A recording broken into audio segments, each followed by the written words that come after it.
That's good. Okay, when we talk about knife fighting stances, there's basically a couple different schools. One is holding the knife way forward. So you have the knife forward stance here where it's way out here like this. This is an amateur stance, okay? The professional, the pro, is going to bring this knife back here, okay?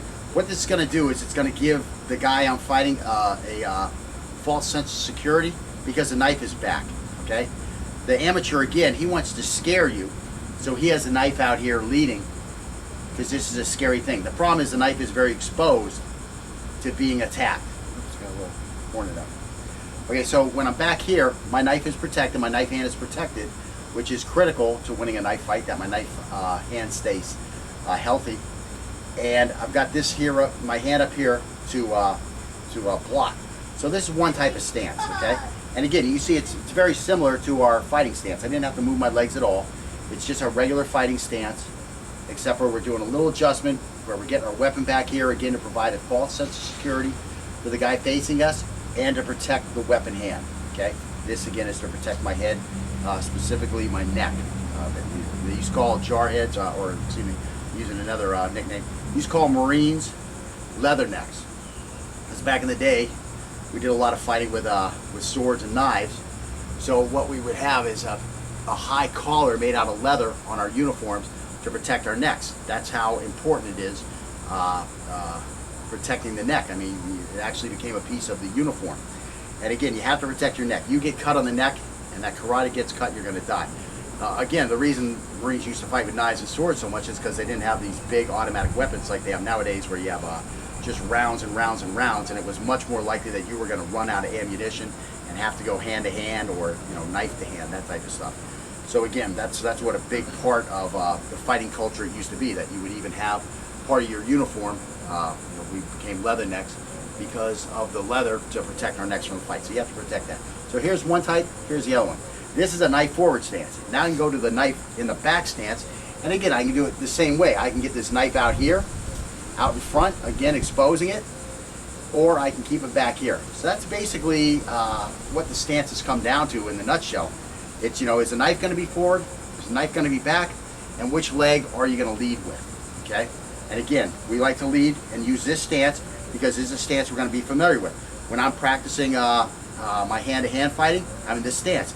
If I'm practicing my pistol shooting, I'm in this stance. If I'm practicing my rifle shooting, I'm in this stance. So I'm always working on my knife fighting stance when I'm shooting my rifle. I'm always working on my knife fighting stance when I'm shooting my pistol. I'm always working on my knife fighting stance when I'm going hand to hand, because they're the same stance, okay? All I have is little changes in the way my hands are going to be held depending on the weapons that I'm employing. That's why we choose that way. That's what we're going to do with this course. And that's pretty much it on stance. I mean, you can go to this reverse stance, reverse, grip on the knife, and again, we can still hold this the exact same way. I mean, we could be out here, but that's really foolish with the reverse grip. So that's a nutshell on stances. All right, let me have you do some stances. Okay, just a little bit more about the stance as far as defensive purposes. Okay, where do I most not want to get cut? Well, I don't want my eyes jabbed out, okay? I don't want my windpipe cut, okay?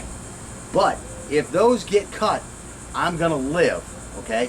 I'm going to survive, and I'm going to be able to continue fighting, okay? Now, let's talk about another knife guy that I failed to mention, which would be Fairbairn, William Fairbairn, okay? He came out with a book called, I can't remember the name of his book. It'll come to me in a second. But one of the things that he did in that book was he showed the arteries and the time it takes you to bleed out. Now, this is old science, and it's probably a little different, but basically what he's saying is the carotid artery, that's like a lethal target that you can't do anything about. A heart shot, legal target you can't do anything about. Brachial artery, subclavian, radial. These are all injuries that you will not survive unless you're very close to a hospital, or you have somebody who knows how to tourniquet or clamp an artery off and can do this relatively quickly. If you get cut on your radial artery, it's in the range of a minute that you're going to remain alive before you bleed out. Okay, if I get stabbed in the throat, I'm going to live a long time still. Okay, if I get stabbed in the eye, I'm going to live a long time still. I'm going to have problems, but I'm going to live a long time. If I get cut here, I'm not even going to realize I have much of a problem until I start getting lightheaded and I fall out. Okay, so that's why these are great targets, but our stance has to protect these. So again, this stance isn't just for those reasons where I was talking about the offensive reasons, and for training purposes and just for familiarity when we get in a fight. It's also, look, my radial artery is protected here. My brachial is protected here. Okay? On this hand is facing me. Again, my radial is protected. My forearm is now protecting my brachial. My hand is here to protect both of my subclavian arteries and also to protect my carotids. Okay? So that's why this is all up here. Okay, I don't care if your hand is open or closed. I typically like it closed like this, because then I'm ready to punch if I have to, or I can come here with an open hand and get that done pretty quickly. But again, these stances also have their defensive, their built-in defenses to protect those arteries, the things that are going to cause us to die if they get cut. Okay, it's not going to cause injury, it's going to cause us to die if they get cut. So it's critical to our survival that we protect these. And again, we could win the fight. We could think we won the fight. There the guy is. He's doing the funky chicken. He's sucking blood in down his throat because I just sliced him a new smile down here from one ear to the other. Okay, he's definitely dying. He's gone. But he nicked me right here. And he nicked me deep enough to get my radio. So as I'm sitting here on the phone, I start getting lightheaded. I'm calling the police. I'm getting lightheaded, and before I can finish the call, I'm out on the ground. And I'm dead because they can't get me to the hospital, or they don't get me to the hospital on time. So it doesn't matter that I won the fight for pride purposes. Maybe it matters, but I'm dead, so what does that really matter? So again, these are critical to this stance also. Once you get into this stance here, what are you doing? You've just exposed your radial, you've just exposed your brachial, okay?